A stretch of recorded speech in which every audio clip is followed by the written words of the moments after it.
Hello friend, welcome to high target point. आज हम NCLEX based 500 MCQs के part 5 में इंपॉर्टेंट क्वेश्चन एंड आंसर की बात करेंगे विथ रेशनल के साथ।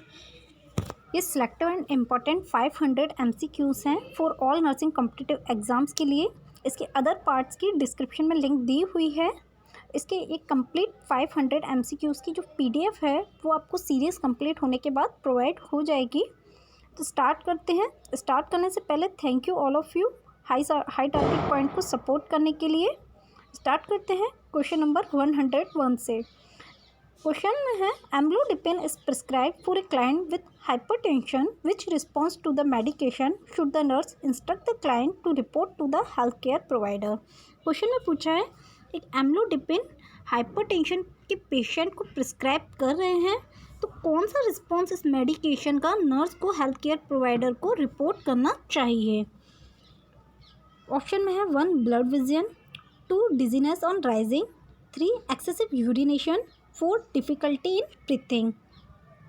राइट आंसर होगा हमारा 4 डिफ़िकल्टी इन ब्रीथिंग, जिसको हम क्या बोलते हैं, डिस्पीनिया भी बोलते हैं। ठीक है, जिसको हम डिस्पीनिया बोलते हैं। ये क्या है, डिफ़िकल्टी इन ब्रीथिंग। अगर एम्लोडिपिन हम पेशेंट को प्रिस्क्राइब कर रहे हैं, पेशेंट को क्या है, हाइपरटेंशन है और पेशेंट क्या कर रहा है, डिफ़िकल्टी इन ब्रीथिंग कर रहा है, उसे रिस्पायरेट करने में प्रॉब्लम हो रही है या डिस्पीनिया की कंडीशन हो रही है, तो हमें क्या करना है, हेल्थ केयर प्रोवाइडर को रिपोर्ट करना है। ठीक है, अदर ऑप्शन क्यों राइट नहीं होंगे। जो ब्लड विजन है ये भी देखने को मिलता है, बट ये क्या है, रेयर होता है और ये सेंट्रल नर्वस सिस्टम को इफेक्ट करता है। ये क्या होता है, लाइफ थ्रेटनिंग नहीं होता है। हमारा जो डिस्पीनिया है ये क्या है, लाइफ थ्रेटनिंग कंडीशन है, इसमें पेशेंट की डेथ भी हो सकती है। डिस्पीनिया में indicate development of pulmonary oedema. ये क्या करता है, जो डिस्पीनिया हमारा ऑप्शन था, पल्मोनरी एडिमा कॉज करता है। ठीक है, जो कि क्या होता है, लाइफ थ्रेटनिंग कंडीशन होती है। ये लाइफ थ्रेटनिंग कंडीशन होती है, इसलिए हमें क्या करना है, ये रिस्पॉन्स को डॉक्टर को या हेल्थ केयर प्रोवाइडर को रिपोर्ट करना है।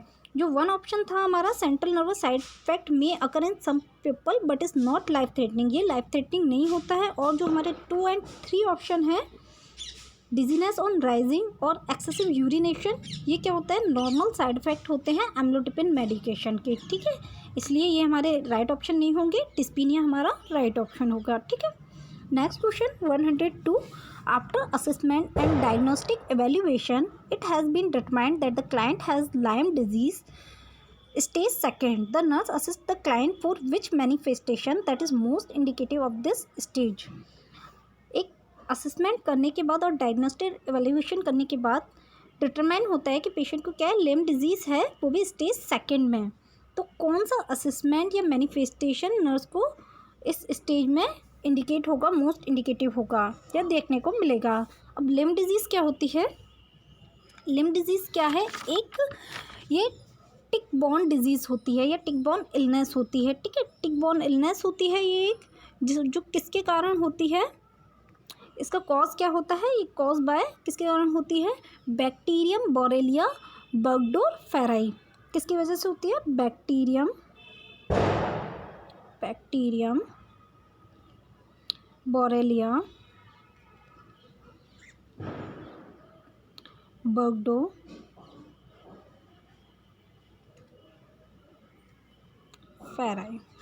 इसकी वजह से होती है। ठीक है, ये इसका पॉजिटिव होता है। और अब इसमें पूछा है स्टेज 2 में कौन सा मैनिफेस्टेशन होगा, इंडिकेट होगा। इसकी टोटल स्टेज कितनी होती है, टोटल स्टेज होती है लाइम डिजीज़ की 3 स्टेज होती हैं। ठीक है, ऑप्शन में है 1 लिथार्जी, 2 हेडेक, 3 एरिथमेटस रैशेस या 4 न्यूरोलॉजिकल डेफिशिएट। हमारा राइट आंसर होगा 4।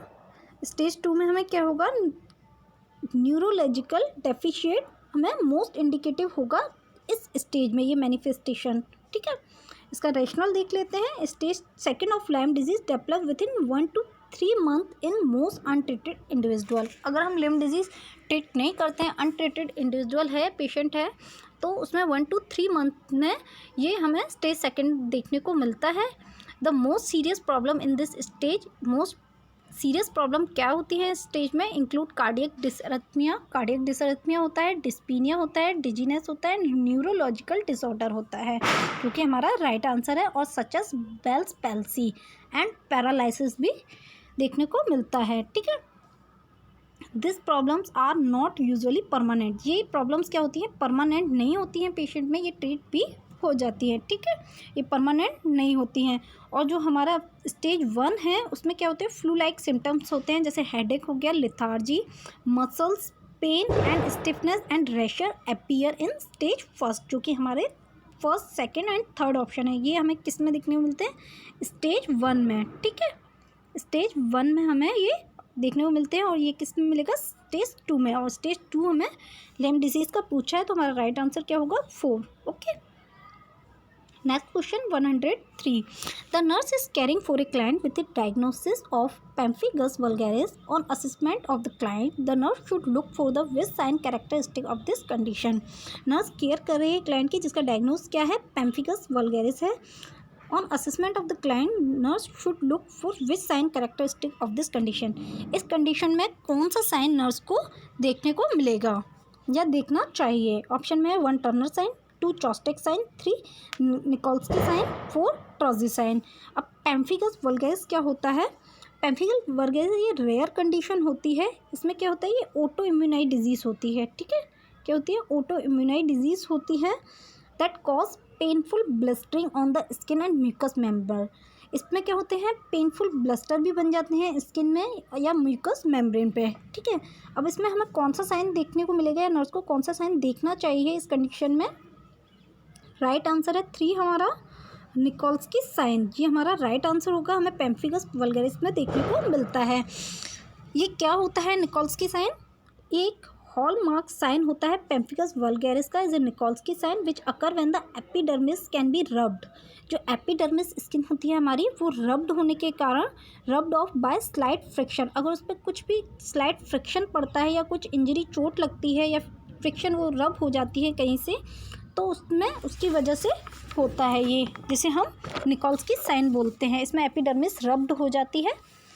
ये हमें किस में देखने को मिलता है? पेम्फिगस वल्गैरिस में। जो अदर हमारे साइन हैं वो क्या होते हैं? जो टर्नर साइन है हमारा, sign refer to a grey discolouration of the flank area and seen in the client with acute pancreatitis. इसमें क्या होता है? ग्रे डिस्कलरेशन हो जाता है फ्लैंक का एरिया का। ये किस में देखने को मिलता है? एक्यूट पेनक्रियाटाइटिस में, ठीक है।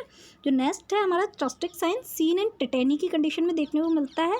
Is a spasm of facial muscles, जो हमारी फेस की मसल्स हैं, इसमें क्या होता है? वो स्पाज्म हो जाता है उसमें, ठीक है, सिकुड़ जाती है वो। और नेक्स्ट है ट्रॉजी साइन, साइन फॉर टेटेनी, ये भी टेटेनी का साइन होता है। इसमें कार्पल जो स्पाज्म होते हैं वो क्या हो जाते हैं? जो कार्पल होते हैं वो स्पाज्म हो जाते हैं, ठीक है। By compressing the upper arm with a blood pressure cuff inflated above the systolic pressure and causing ischaemia to the nerve distally. ये किसके क्या कॉज करता है? इस्केमिया कॉज करता है, जो टिश्यूज़ वगैरह होते हैं उनको डैमेज कर देता है, ठीक है। इसे हम ट्रॉजी साइन कहते हैं। हमारा राइट आंसर इसमें क्या होगा? 3 Nikolsky sign. Next question 104. After tonsillectomy which fluid or food item is most appropriate to offer to the child. Tonsillectomy के बाद कौन सा फूड आइटम मोस्ट एप्रोप्रिएट होता है चाइल्ड को देने के लिए? एक चाइल्ड है जिसकी टॉन्सिलेक्टोमी हुई है, उसके बाद हम कौन सा फूड आइटम उसे देंगे जो मोस्ट एप्रोप्रिएट होगा? टॉन्सिलेक्टोमी क्या है? रिमूवल ऑफ टॉन्सिल्स, ठीक है। ऑप्शन में है 1 green jello, 2 cold soda pop, 3 butterscotch pudding, 4 cool raspberry coolant. Right answer होगा हमारा 1 ग्रीन जेलो। ये क्या होगा? हमारा राइट आंसर होगा। इसका रेशनल है, आफ्टर टॉन्सिलेक्टोमी हमें क्या देना चाहिए? क्लियर कूल लिक्विड्स देनी चाहिए। क्या देनी चाहिए? क्लियर कूल लिक्विड देनी चाहिए, जो कि हमारा ऑप्शन 1 में है। Should be administered citrus carbonate and extremely hot or cold liquids need to be avoided. जो ज़्यादा हॉट हो या कोल्ड लिक्विड्स हो उसे हमें क्या करना है? अवॉइड करना है, वो हमें नहीं देनी है, बिकॉज दे में इरिटेट द थ्रोट। क्योंकि हमें क्या हुआ है?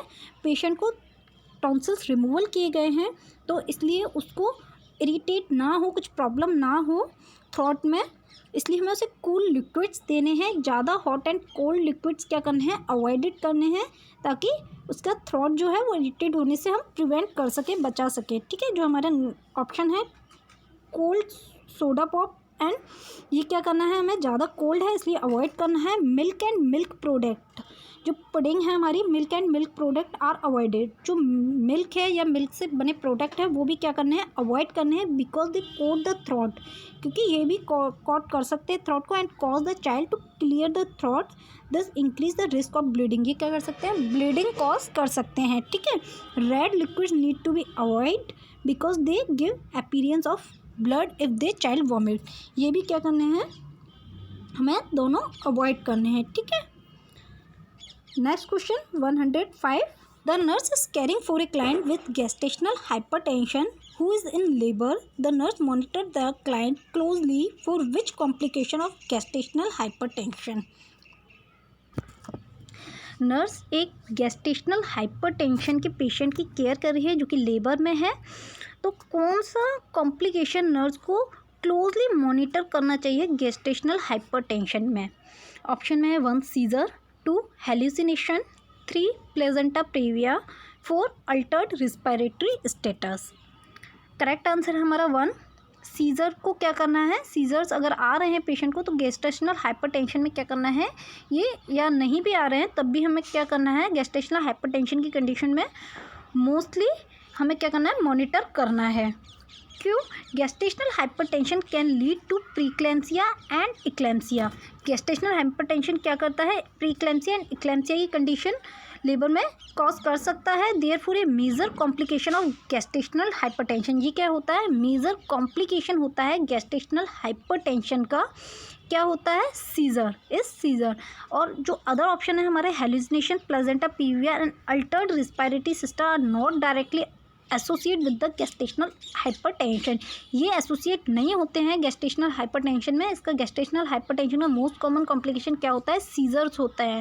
तो प्रीक्लेम्सिया एक्लेम्सिया होने के चांसेस होते हैं गेस्टेशनल हाइपरटेंशन के पेशेंट में, जो कि क्या कर सकते हैं, इसमें एक्लेम्सिया में क्या होता है, सीजर्स हमें शो होते हैं, इसलिए क्लोजली सीजर्स को मॉनिटर करना है। Next question 106, the nurse is caring for a client who is receiving cyclosporine which indicate to the nurse that the client is experiencing an adverse effect of this medication. Client क्या ले रहा है, cyclosporine ले रहा है, which indicate the nurse client experience the adverse effect of the medication. इस medication का adverse effect क्या हो सकता है, 1 acne, 2 sweating, 3 joint pain, 4 hyperkalaemia.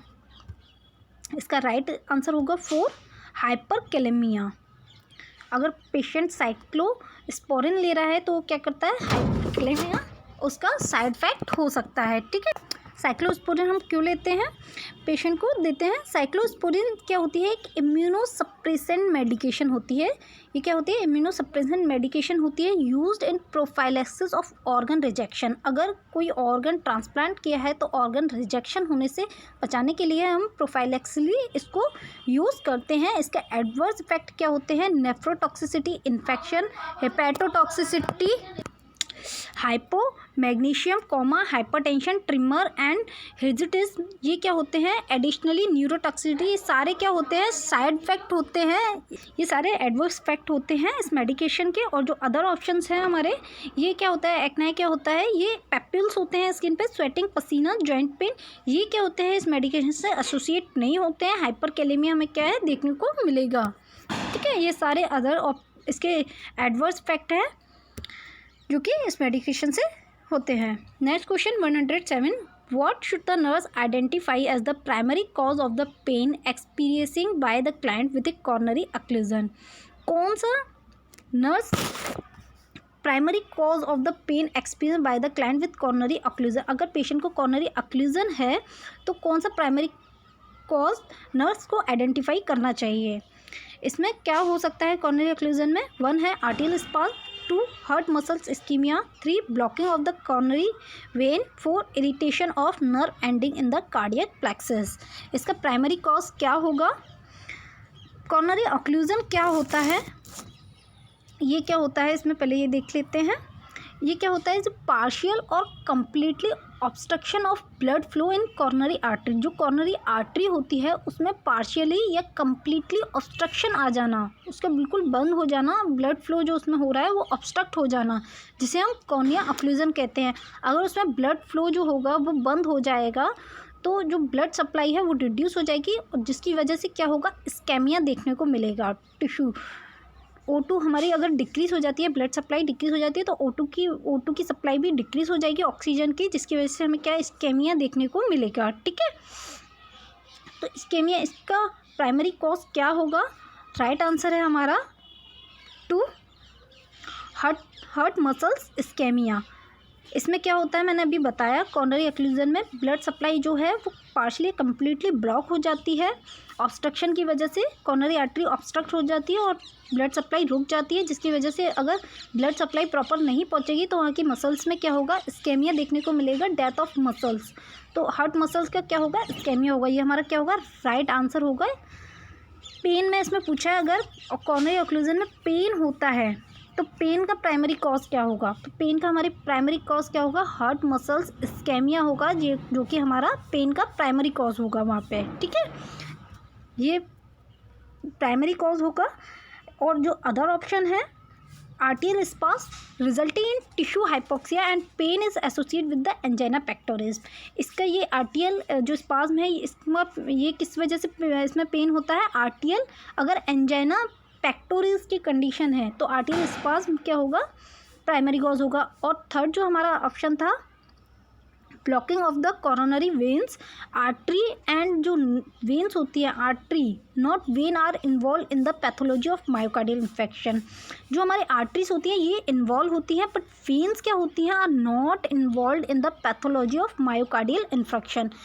When हमारी इन्वॉल्व नहीं होती है, कॉर्नरी आर्टरी इन्वॉल्व होती है। एमआई में क्या होती है, कॉर्नरी आर्टरी इन्वॉल्व होती है, वेन्स इन्वॉल्व नहीं होती हैं। तो ये ऑप्शन यहाँ पे रॉन्ग हो जाएगा और ये भी हमारा फोर्थ ऑप्शन भी रॉन्ग हो जाएगा। ठीक है, राइट ऑप्शन क्या होगा, हार्ट मसल्स इस्केमिया। ठीक है, 2 हमारा राइट आंसर होगा। Next question 108, The nurse is caring for a client with multiple myeloma who is receiving intravenous hydration at 100 ml per hour, which finding indicate a positive response to the treatment plan.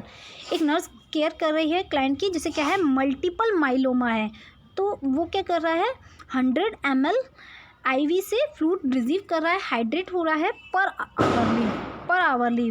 तो कौन सी finding हमें indicate करेगी कि हमारा treatment का positive response आ रहा है, कि हमारा ट्रीटमेंट वर्क कर रहा है? ऑप्शन में है 1, creatinine of 1.0 mg per dl, 2, weight increase of 1 kilogram, 3, respiration of 18 breath per minute, 4, white blood cell count of 6000 cell per mm3।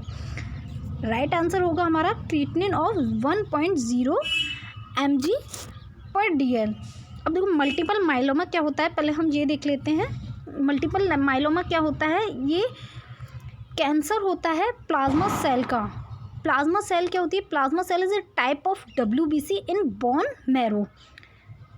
ये एक प्लाज्मा सेल का कैंसर होता है और प्लाज्मा सेल एक WBC का टाइप होता है जो कि बोन मैरो में होती है। अब हमारा क्रिएटिनिन यहाँ पर राइट आंसर होगा। क्यों होगा, multiple myeloma is malignant proliferation of plasma cell within the bone. Renal failure is concern in the client with a multiple myeloma. Multiple myeloma में पेशेंट में क्या देखने को मिलता है, रीनल फेल्योर। ठीक है, ये किडनी फेल्योर बोलते हैं इसे हम, रीनल फेल्योर देखने को मिलता है in multiple myeloma. Hydration is essential to prevent renal damage. तो रीनल डैमेज को प्रिवेंट करने के लिए, बचाने के लिए हमें क्या करना है, पेशेंट को हाइड्रेट करके रखना है, जो कि हमारा क्वेश्चन में दे रहा है। वो 100 ml पर आवर से हाइड्रेट कर रहे हैं। और क्रिएटिनिन क्या रहता है, हमारा मोस्ट एक्यूरेट मेजर रहता है रीनल स्टेटस के बारे में। अगर हमें आइडेंटिफाई करना है तो क्रिएटिनिन क्या है, हमारा मोस्ट एक्यूरेट मेजर है। क्रिएटिनिन हमारा, अगर हम नॉर्मल लेवल की बात करें तो क्रिएटिनिन कितना होता है, 0.8 से 1.2 mg पर dl। ठीक है, ये हमारा क्या होता है, नॉर्मल लेवल होता है। तो 1.0 अगर mg पर dl दे रहा है तो इसका मतलब क्या है, मल्टीपल माइलोमा में हमारा क्या हो रहा है, ट्रीटमेंट क्या हो रहा है, पॉजिटिव रिस्पांस दे रहा है पॉजिटिव रिस्पांस दे रहा है हमारा ट्रीटमेंट, ये इंडिकेट करेगा। अदर ऑप्शन क्या है, जो हमारा वेट, नेक्स्ट ऑप्शन है वेट इंक्रीज ऑफ 1 किलोग्राम, ये किसी भी कंडीशन में पॉजिटिव रिस्पॉन्स नहीं है।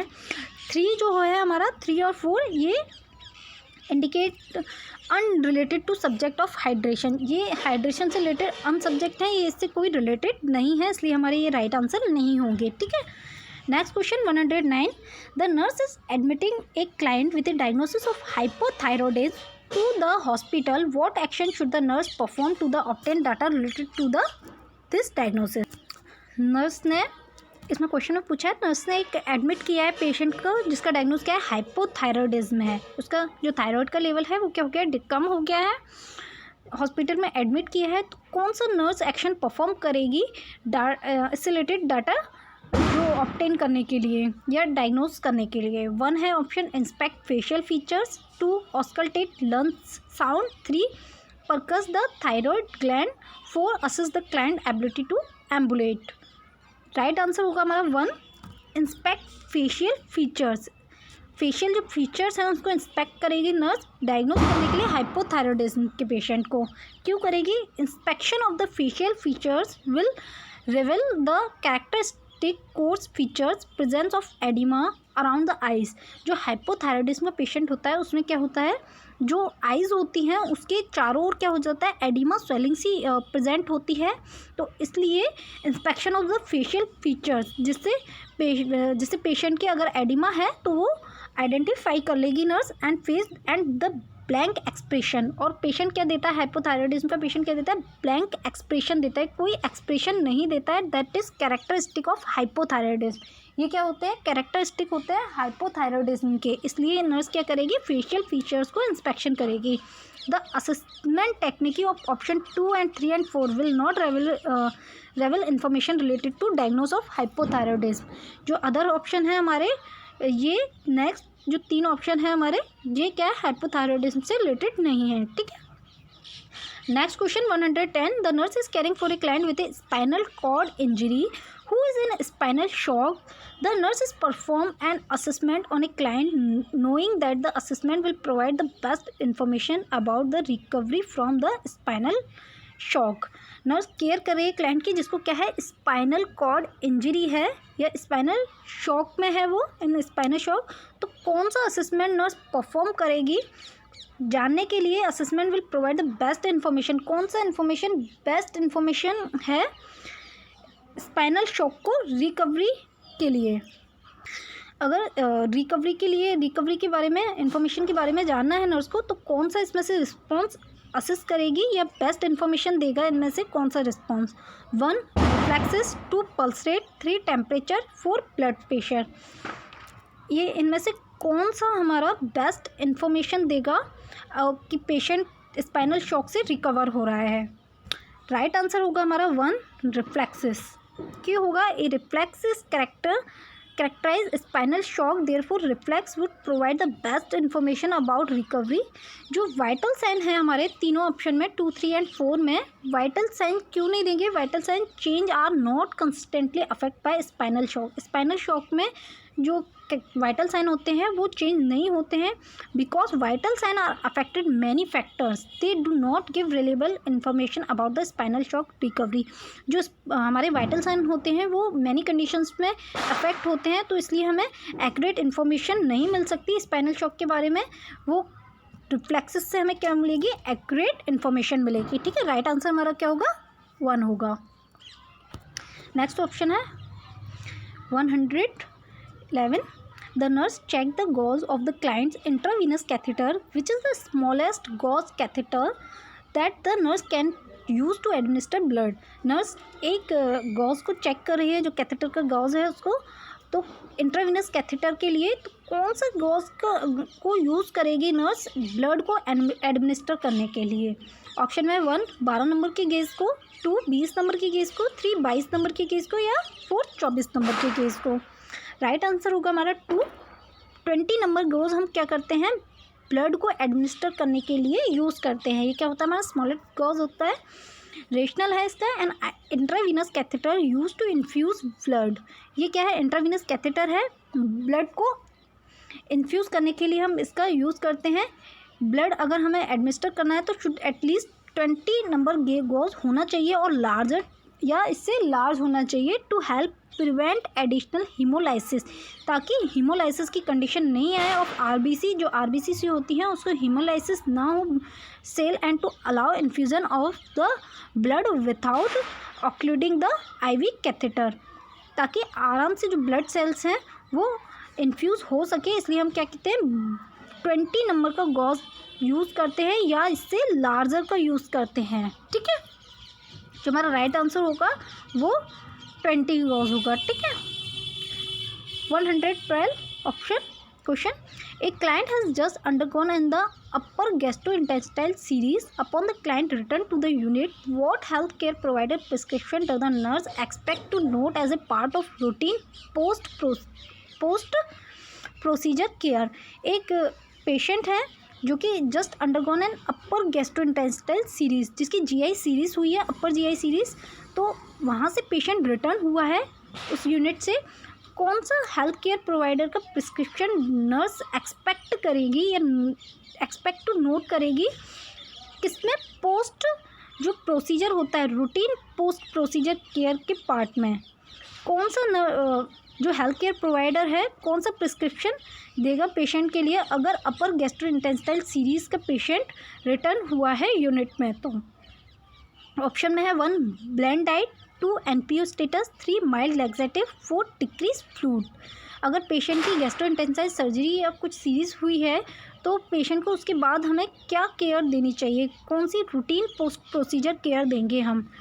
राइट आंसर होगा हमारा 3 माइल्ड लैक्सेटिव देंगे। क्यों देंगे माइल्ड लैक्सेटिव? जो अपर जीआई सीरीज़ होती है उसमें हम क्या करते हैं बेरियम सल्फेट स्वेलो कराते हैं, which is use a contrast material during an upper GI series is constipating, जो क्या कर सकती है कॉन्स्टिपेशन कॉज कर सकती है if is not eliminate from the GI tract. अगर बेरियम सल्फेट को हमने जीआई ट्रैक्ट से एलिमिनेट नहीं किया तो ये क्या कर सकती है कॉन्स्टिपेशन कॉज कर सकती है, इट कैन कॉज ऑब्स्ट्रक्शन और ऑब्स्ट्रक्शन कॉज कर सकती है। देयरफॉर ए लैक्सेटिव और catheter are administer as a part of routine post procedure care. इसलिए हम पोस्ट प्रोसीजर केयर में रूटीनली हम उसे क्या देंगे लैक्सेटिव देंगे पेशेंट को, ताकि वो बेरियम क्या कर सके एग्जाइट आउट कर सके। ठीक है, एंड इंक्रीज नॉट डिक्रीज, जो post operative care post procedure care है, इंक्रीज फ्लूइड क्या करना है हमें इंक्रीज़ करना है, जो हमारा ऑप्शन था 4 डिक्रीज फ्लूइड हमें डिक्रीज़ नहीं करना है, फ्लूइड क्या करना है इंक्रीज़ करना है, ताकि बेरियम क्या हो सके एक्सक्रीट आउट हो सके easily. Are also helpful but not act in the same way the laxative. अगर हमारे ऑप्शन में इंक्रीज फ्लूइड होता फिर भी हमारा लैक्सेटिव राइट आंसर रहेगा, क्योंकि ये उस तरह एक्शन नहीं कर पाएगा लैक्सेटिव की तरह, बेरियम को एलिमिनेट नहीं कर पाएगा। ऑप्शन 1 और 2 जो है हमारा not routine post procedure measure, जो बैलेंस डाइट है और एनपीओ स्टेटस है, ये कुछ टाइम के लिए होता है पोस्ट प्रोसीजर केयर में, रूटीन केयर में नहीं होगा। ठीक है, जो ब्लेंड डाइट है या एनपीओ कुछ आवर्स के लिए या कुछ टाइम के लिए हम पेशेंट को रखते हैं, रूटीन केयर में नहीं रखेंगे। Next question 113, for which common complication of myocardial infarction should the nurse monitor the client in the coronary care unit. कौन सा एमआई का मोस्ट कॉमन कॉम्प्लिकेशन होगा जो नर्स कॉर्नरी केयर यूनिट में मॉनिटर करेगी या करना चाहिए। Option number 1 डिसअरिथमिया, 2 hypokalemia, 3 anaphylactic shock, 4 cardiac enlargement. Right answer है हमारा 1 डिसअरिथमिया। डिसअरिथमिया क्या होता है मोस्ट कॉमन कॉम्प्लिकेशन होता है मायोकार्डियल इन्फ्रैक्शन का। ठीक है, डिसअरिथमिया होता क्या है, ये क्या होता है एबनॉर्मलिटी इन ए फिजियोलॉजिकल रिदम। जो हार्ट होता है हमारा उसमें जो हमारी हार्ट की रिदम होती है उसमें क्या हो जाता है एबनॉर्मली, उसकी फिजियोलॉजी में एबनॉर्मलिटी हो जाती है, specially in activity of brain और हार्ट। जो हार्ट की एक्टिविटी होती है स्पेशली उसमें। ठीक है, इसकी मायोकार्डियल इन्फेक्शन में cause increase irritability of tissues और interruption of normal transmission of impulses. जो इम्पल्सेस होते हैं नॉर्मल ट्रांसमिट नहीं हो पाते हैं एमआई में, ये क्या होता है डिसअरिथमिया 90% होता है क्लाइंट में। ठीक है, मोस्ट कॉमन कॉम्प्लिकेशन होता है एमआई का dysrhythmia. Next question 14. A nurse prepare a client for insertion of a pulmonary artery catheter. What information can be obtained from a monitoring the pulmonary artery pressure? एक nurse है, client को prepare कर रही है pulmonary artery catheter insert करने के लिए, तो कौन सी इन्फॉर्मेशन नर्स ऑब्टेन करेगी पल्मोनरी आर्टरी प्रेशर को मॉनिटर करने के लिए? ऑप्शन में है 1 stroke volume, 2 Venus pressure, 3 coronary artery patency, 4 left ventricular functioning.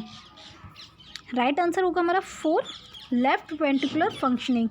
अगर nurse pulmonary artery catheter insert कर रही है तो क्या करेगी वो, लेफ्ट वेंट्रिकुलर फंक्शन को ये क्या होगी, उसके लिए बेस्ट इंफॉर्मेशन होगी पल्मोनरी आर्टरी प्रेशर को मॉनिटर करने के लिए, लेफ्ट वेंट्रिकुलर फंक्शन को मॉनिटर करेगी।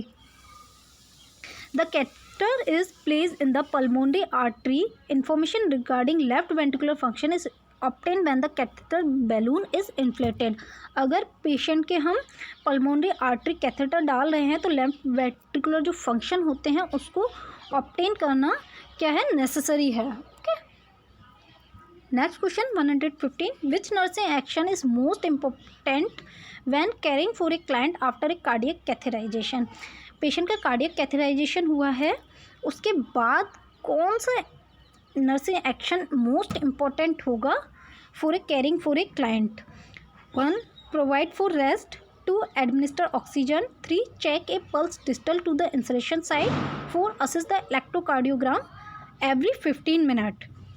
अगर पेशेंट के कार्डियक कैथेराइजेशन हुआ है उसके बाद most important action, nursing action क्या होगा? पेशेंट को रेस्ट प्रोवाइड करेंगे या ऑक्सीजन एडमिनिस्टर करेंगे, या जो इंसरेशन साइट है, जो कैथेटर साइट है वहाँ पर पल्स, डिस्टल पल्स को चेक करेंगे, या ईसीजी एवरी 15 मिनट में असेस करेंगे। राइट आंसर होगा हमारा 3, जो इंसरेशन साइड है वहाँ क्या करेंगे, हम डिस्टल पल्स को चेक करेंगे। ठीक है, the pulse should assess the because the trauma at the insertion site may therefore with blood flow distal to the site there is also danger of bleeding। ये क्या होता है, अगर वहाँ से कोई जो इंसरेशन साइड है वहाँ से ब्लीडिंग के चांसेस हो सकते हैं, तो ब्लीडिंग को चेक करने के लिए, इसको चेक करने के लिए हमें क्या करना है, डिस्टल साइड को, पल्स को चेक करना है। ठीक है, जो हमारा रेस्ट है ऑप्शन 1 इज़ नॉट प्रायोरिटी, ये प्रायोरिटी नहीं होती है। पेशेंट को अगर कैथेराइजेशन कोई प्रोसीजर हुआ है तो रेस्ट ऑब्वियसली हम प्रोवाइड करते हैं। 2 this is determined on the individual basis, is not routine. Oxygen हम क्या करते हैं, पेशेंट को अगर नीड है तो प्रोवाइड करते हैं, रूटीनली चेकअप में नहीं आती है। ठीक है, और जो नेक्स्ट ऑप्शन है हमारा 4, the client will be on A cardiac monitor which will allow for the continuous monitoring. ये हम एवरी 15 मिनट में नहीं करेंगे, इलेक्ट्रोकार्डियोग्राम हम क्या करते हैं, कंटिन्यू मॉनिटर करते हैं। तो हमारा राइट ऑप्शन क्या होगा, check pulse distal to the insertion site, क्योंकि ब्लीडिंग के चांसेस हो सकते हैं। ठीक है, next question 116, what especially should the nurse monitor when a client is receiving a platelet aggregation inhibitor such as clopidogrel? अगर पेशेंट क्लोपिडोग्रेल ले रहा है तो नर्स को स्पेशली क्या मॉनिटर करना चाहिए? क्लोपिडोग्रेल क्या है, एक प्लेटलेट एग्रीगेशन इनहिबिटर है जो कि प्लेटलेट्स को क्या करता है, एग्रीगेट होने से रोकता है। ऑप्शन है 1 nausea, 2 epistaxis, 3 chest pain, 4 elevated temperature. Right answer होगा हमारा 2 एपिस्टेक्सिस। एपिस्टेक्सिस क्या होता है, bleeding from the nose, nose से ब्लीडिंग होना। The high vascularity of the nose combine with its susceptibility to trauma, example sneezing, nose blowing make it the frequent site of the hemorrhage. ये क्या होती है, हमारी फ्रिक्वेंट साइट होती है haemorrhage की, जो नोज़ होती है, इसलिए एपिस्टेक्सिस के चांसेस हो सकते हैं अगर प्लेटलेट एग्रीगेशन कोई इनहिबिटर टैबलेट ले रहा है। ठीक है, जो हमारे अदर ऑप्शन होते हैं, response usually is not associated with the anticoagulant therapy. जो नोजिया है, चेस्ट पेन है और एलिवेटेड टेम्परेचर है, अगर एंटीकोगुलेंट कोई थेरेपी ले रहा है तो उसमें ये देखने को नहीं मिलता है, नहीं एसोसिएट होता है। बट एपिस्टेक्सिस क्या होता है, मोस्टली एसोसिएट होता है अगर कोई एंटीकोगुलेंट, जैसे क्लोपिडोग्रेल एंटीकोगुलेंट ड्रग है, अगर एंटीकोगुलेंट कोई ले रहा है तो हम इसे एपिस्टेक्सिस के लिए मॉनिटर करना चाहिए। ठीक है, next question 117, a client is receiving warfarin, which test should the nurse which test result should the nurse use to determine if the daily dose of the anticoagulant is therapeutic. एक client क्या है, warfarin receive कर रहा है, ले रहा है, तो कौन सा टेस्ट नर्स को डिटरमाइन करना चाहिए अगर वो डेली डोज ले रहा है। ये क्या है, वारफरिन क्या है, एक एंटीकोगुलेंट होती है वारफरिन। अगर एंटीकोगुलेंट थेरापेटिकली ले रहा है पेशेंट डेली, तो कौन सा टेस्ट नर्स को करना चाहिए। ऑप्शन में 1 INR, 2 APTT, 3 ब्लीडिंग टाइम, 4 है सेडिमेंटेशन रेट। राइट आंसर होगा हमारा 1 INR। ये क्या होगा हमारा, अगर पेशेंट एंटीकोगुलेंट ले रहा है तो नर्स को क्या करना चाहिए, INR टेस्ट कराना चाहिए ताकि वो अच्छे से इसको डिटरमाइन कर सके अगर पेशेंट डेली एंटीकोगुलेंट ले रहा है तो। वारफरिन क्या होती है, हमारी एंटीकोगुलेंट होती है। INR की फुल फॉर्म क्या है, इंटरनेशनल नॉर्मलाइज रेशियो। ठीक है, ये हमारा नॉर्मल कितना होता है, 1.1 होता है। ओके, APTT की फुल फॉर्म क्या है हमारी, activated partial thromboplastin time. Activated partial thromboplastin time हमारे ATT की फुल फॉर्म है। इसका नॉर्मल जो टाइम होता है वो क्या होता है, 21 से 35 सेकेंड। ये क्या होता है, इसकी नॉर्मल रेंज होती है, टाइम ड्यूरेशन होता है 21 से 35 सेकेंड। INR हमारा। PTT क्या होता है, प्रोथ्रोम्बिन टाइम क्या होता है हमारा, प्रोथ्रोम्बिन टाइम होता है हमारा 11 to 13 सेकेंड हमारा प्रोथ्रोम्बिन टाइम होता है नॉर्मल। वारफरिन क्या होती है, warfarin initially prescribe day by day based on international normalize ratio. अगर पेशेंट डेली ले रहा है वारफरिन एंटीकोगुलेंट तो हमें INR इंटरनेशनल नॉर्मलाइज रेशियो के बेस पर पेशेंट को देना है, ये ब्लड टेस्ट के बेस पर। Okay, this test is provide a standard system to interpret prothrombin type. ये हमें क्या करता है, बेस्ट प्रोवाइड करता है स्टैंडर्ड। अगर प्रोथ्रोम्बिन टाइम इंटरप्ट हो रहा है, डिस्टर्बेंस हो रहा है उसमें, तो हमें इसके बारे में इंफॉर्मेशन प्रोवाइड करता है। प्रोथ्रोम्बिन टाइम मैंने बताया था कितना होता है, normal 11 to 13.5 second.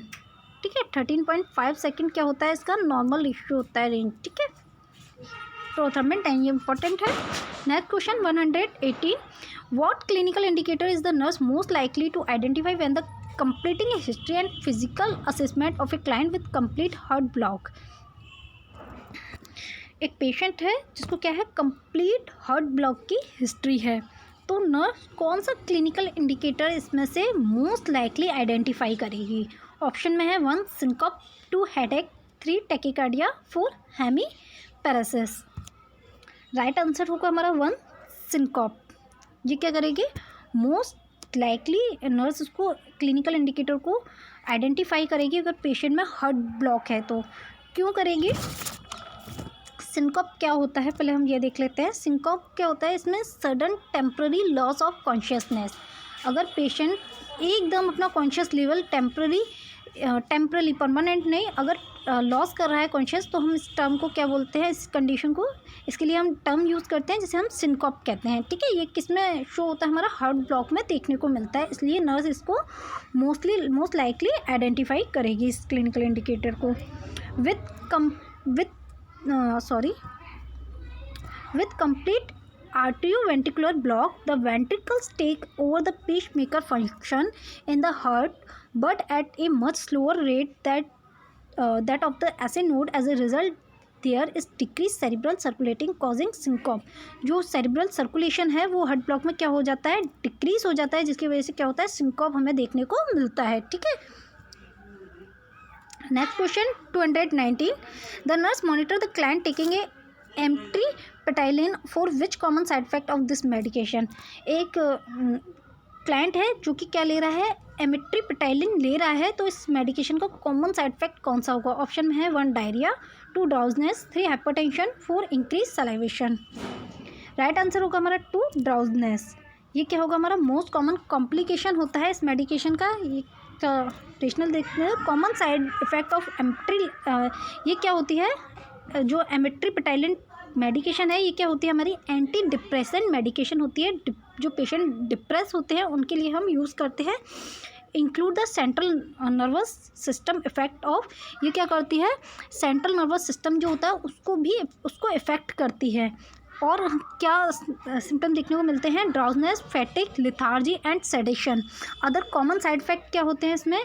Dry mouth of आई, जो माउथ और आई है उसका ड्राई होता है, ड्राइनेस हो जाते हैं, blood vision, hypotension and constipation. Nurse monitor the client of this side effect. अगर पेशेंट एंटी डिप्रेसेंट मेडिकेशन ले रहा है तो ये साइड इफेक्ट क्या करेगी? नर्स मॉनिटर करेगी। Next question 120, the nurse is caring for an infant who has diarrhea. The nurse should monitor the infant for which early sign of dehydration.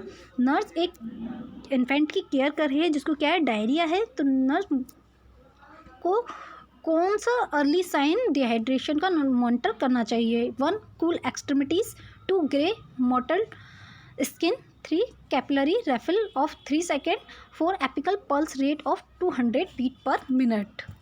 Right answer होगा 4 हमारा, apical pulse rate of 200 beat per minute. Dehydration cause interstitial जो fluid होता है, dehydration में क्या हो जाता है? Shift to vascular compartment in the attempt to maintain fluid volume. इसमें क्या होता है?